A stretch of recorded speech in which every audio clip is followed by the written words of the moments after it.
The summer blockbuster season is almost upon us, folks. One of the busiest times of year for us movie lovers. Over the next few months, some of this year's biggest flicks will be dropping, and today I'm going to share the ones I'm most excited for with you all. Will your top pick make the list? Let's find out.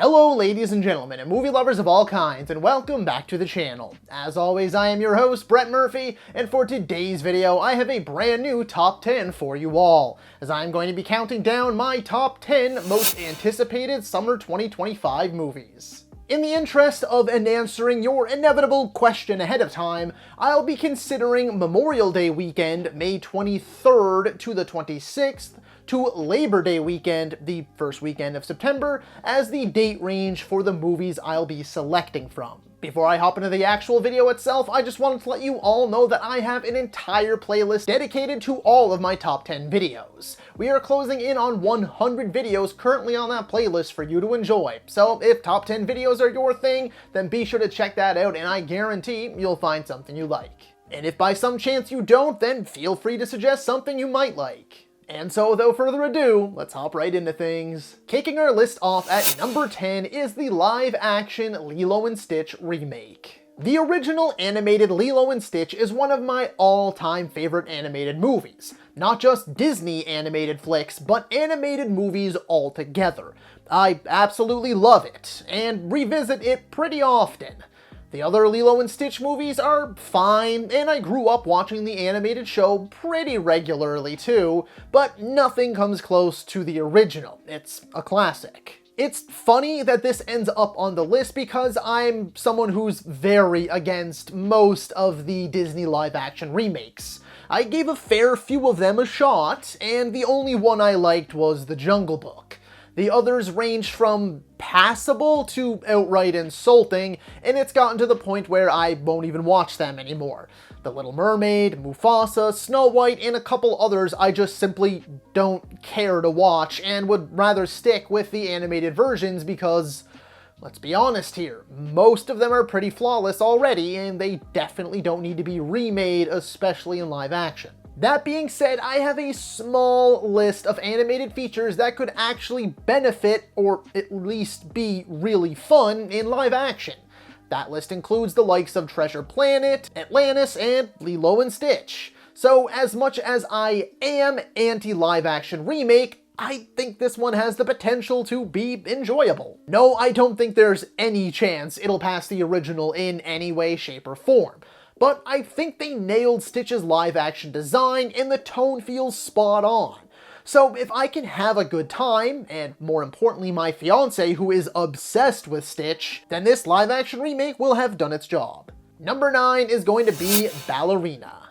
This one has been on my most anticipated list before, and I think the reasoning is pretty obvious. It's right there in the title, and on the poster. From the world of John Wick and starring Ana de Armas. I'd be a little more worried about this one if it weren't for the fact, or at least frequently corroborated rumor, that they delayed the movie in order for most, if not all, of the action sequences to be reshot by Chad Stahelski himself, the director of the 4 John Wick movies and the upcoming 5th one that no one's asking for. The trailers have me impressed enough, at least. I'm not blown away or anything, but it looks like it could be fast-paced, bloody fun that further explores the criminal underworld of John Wick. In 8th place, I'm going with The Life of Chuck.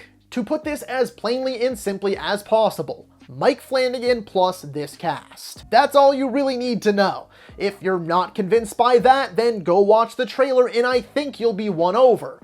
If not, then it just may not be for you, and that's totally okay. But it looks like it's definitely going to be for me. In 7th place, The Fantastic Four: First Steps. A lot of people have lost faith in Marvel over the last few years, and I totally get that. If you hopped off after Endgame, it's definitely understandable, and although I'm still on this ride, I can honestly say you're not missing too much. There's still a lot to love here if you ask me, there's no denying that at all. I personally adored Guardians of the Galaxy Volume 3, Spider-Man No Way Home, The Loki Show, Black Panther Wakanda Forever, and Doctor Strange and the Multiverse of Madness. But it's also no secret that Marvel is at a low point. Thunderbolts will likely already be out by the time this video goes out, so I'll know by the time you see this whether or not I think it was the kickoff point for Marvel righting the ship and turning things around. But if it's not Thunderbolts that does that, then I think this flick, The Fantastic Four First Steps, is the one to do it. And if by some chance it's not, then Marvel might be in some serious trouble. But that's a different topic for a different day. I absolutely love the style and aesthetic they went with here. The futuristic retro 60s vibe is perfect, in my opinion. The costumes, the technology, the way they're talking, the colors, the music. I could go on, and I am here for all of it. The teasers already had me pretty locked in, but the most recent trailer where we got to see each of the members' powers in action, the Silver Surfer that has not been gender swapped, I've been preaching this left, right, and center, because it's a completely different character from the comics named Shala Bal. And also the trailer gave us a better idea of what the story is. That all really got me hooked, and now I can't wait to see what Matt Shakman has in store for us, especially after he delivered with WandaVision. In 6th place, just barely missing out on our top 5, is Bring Her Back. We really don't know a whole heck of a lot about this one right now anyway.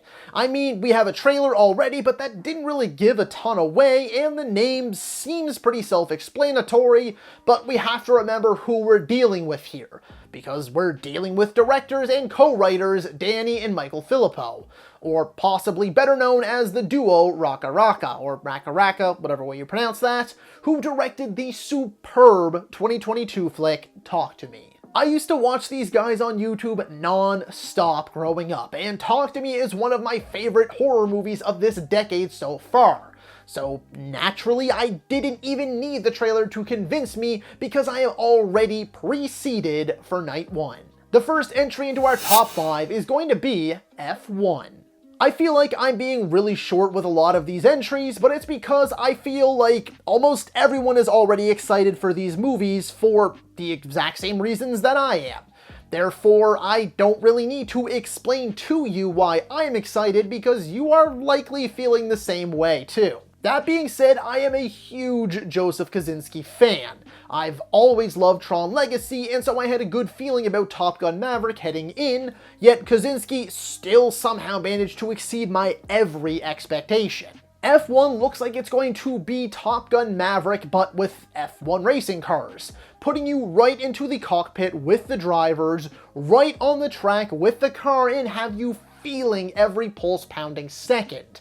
I've been itching for another Top Gun Maverick-esque experience. I want to feel that high again, and I've been waiting for almost 3 years now. And I'm actually fairly confident that F1 will scratch that itch. In 4th place, I'm gonna go with Mission Impossible: The Final Reckoning. Another super self-explanatory entry. Mission Impossible has turned itself into one of the few must-see movie series, and that wasn't by accident. Tom Cruise has continuously put himself on the line for these movies, and each director has given a special piece of themselves to these movies. But most particularly, Christopher McQuarrie, who directed Rogue Nation, Fallout, one of the greatest action movies ever made, and Dead Reckoning, aka Dead Reckoning Part 1. Now he returns for his potentially final film in the series, and there's a very real possibility that it could be his best. The trailers have kept things pretty vague, merely showing us strategically cut up segments of what we can expect and not revealing too much about the story. All we know is that it's titled The Final Reckoning. Tom Cruise was really hanging off of those planes that were like, I think they said 8,000 feet in the air or something, and the movie is nearly 3 hours long and is being heavily marketed as the last entry.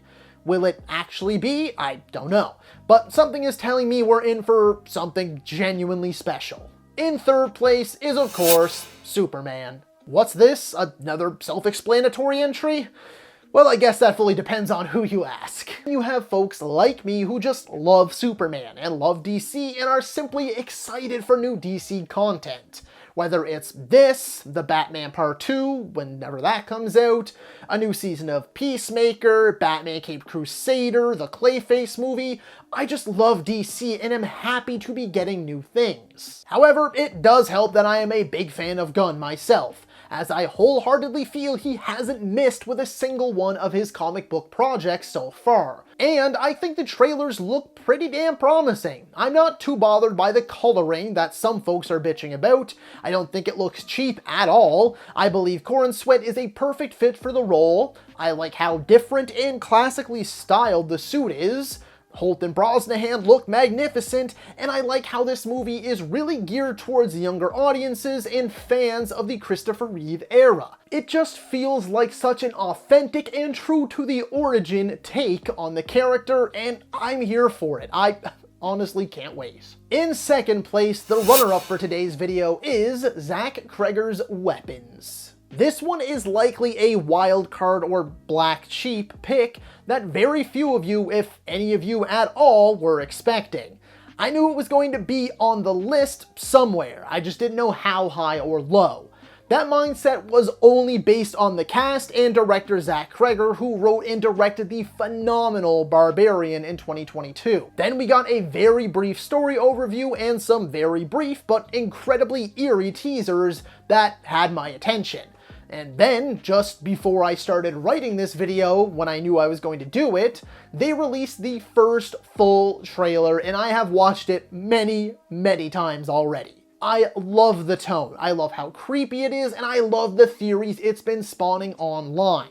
The story feels wholly unique, and it's been unbelievably fun joining in on those theory-fueled conversations as we have been frame by framing the trailer, trying to dissect or decipher what this movie may really be about and what's beneath the surface. Cregger impressed the hell out of me, like he did with most other people with Barbarian.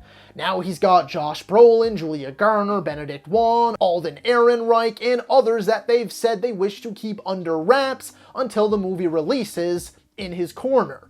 A bigger budget and a script so good with an original idea so sought after that it went to a studio bidding war. Not to mention, Cregger has been impressing so much that he's been tasked with writing and directing the next Resident Evil movie in an attempt to get that movie franchise on the right track. All of this combined makes it an easy pick for second place for me. But there can only be one, and my number one today is 28 Years Later. I honestly couldn't think of a movie I am more excited for than Danny Boyle and Alex Garland's 28 Years Later. As a huge zombie media fan, whether it's movies, shows, or video games, almost anything to do with zombies already has my attention, so naturally I was gonna be pretty excited for this one. 28 Days Later is one of the most instantly recognizable and well-regarded horror movies of all time, and its sequel, 28 Weeks Later, while not as popular or praised, still boasts strong review scores from critics and audiences. It was also the one I preferred growing up, but it has since evened out a little bit, if not pushing more in Days' favor. Even though Weeks overall is seen as a lesser movie to Days and had a lower box office haul, the pair of movies have always been seen as a strong duology, with fans hopeful for nearly 2 decades now that it would someday become a well-rounded trilogy. Though rumors have sparked up and been snuffed out every now and again during that time, one thing remained consistent. Danny Boyle and Alex Garland both expressed interest in returning to the series, but only if the right idea came to them. They didn't want to do it for the money or out of some half-hearted obligation to lifelong fans. They would return if the right story came along. Well, it seems at some point in 2023 or 2024, the right story came along. And 2025 is the year we finally get not one, but 3 sequels. That's right, folks, this June we're getting 28 Years Later, next year we'll be getting 28 Years Later, The Bone Temple, and then I believe the following year we'll get the 3rd, currently untitled film. 28 Years Later will be directed by Boyle and written by both Garland and Boyle, with its sequel being written by Garland but directed by Nia DaCosta, who did the Candyman soft reboot remake and The Marvels. The first 2 were shot back-to-back, with pretty much everything about the 3rd film being kept under wraps, except for the rumor that Boyle will direct it and Garland will write it. On top of that mini history lesson, the trailers have simply been flawless. The first teaser that dropped at the end of 2024 stole the show as possibly the best trailer of the year, with the most recent trailer being perfectly paced, showing us just enough to give us a general idea of the story, but never showing too much that it felt as though it was veering into spoiler territory. It looks beautifully shot, scary, intense, and bold. Everything the original was, and the sequel at least tried to be. The cast is stacked with the likes of Aaron Taylor-Johnson, Jodie Comer, and Ralph Fiennes. The tone seems very in line with what the series has been known for, and the story feels like an original and refreshing take for this subgenre. Plus, the trailers being backed by actor Taylor Holmes' 1915 reading of the Rudyard Kipling poem Boots has made the build-up all the more memorable. Seriously, I am hearing that shit in my dreams, or nightmares, more accurately. In the end, as excited as I am for the likes of major blockbusters like Superman, Mission Impossible, or the Fantastic Four, I can't help but feel like horror is really stealing the show this year. The Philippo brothers' Talk to Me follow-up, Bring Her Back, Zach Cregger's next original outing, Weapons, and of course Danny Boyle and Alex Garland's triumphant return to my favorite zombie series with 28 Years Later. These all have me in a frenzy, and I cannot wait to get my eyes and ears on them in the coming months. So that is all for today's video, folks. Be sure to let me know down in the comments below what you thought of my top 10 most anticipated summer 2025 movies and what your top 10 picks are. As a reminder, this is the revamped BAMTube Movies, and it is your one-stop for everything movies. Be it top 10 videos like this one, ranking videos, video essays, versus videos, tier list videos, I have it all and so much more, along with your daily nerdy news wrap-ups, where I keep you up to date on everything movies, gaming, and TV related. So be sure to like, comment, subscribe, and ring that little bell icon so you don't miss a thing. As always, folks, I thank you all so very much for watching. Stay happy, healthy, and safe out there. From myself and the rest of the BAMTube team, thanks for joining us. We'll see you next time, and that's a wrap.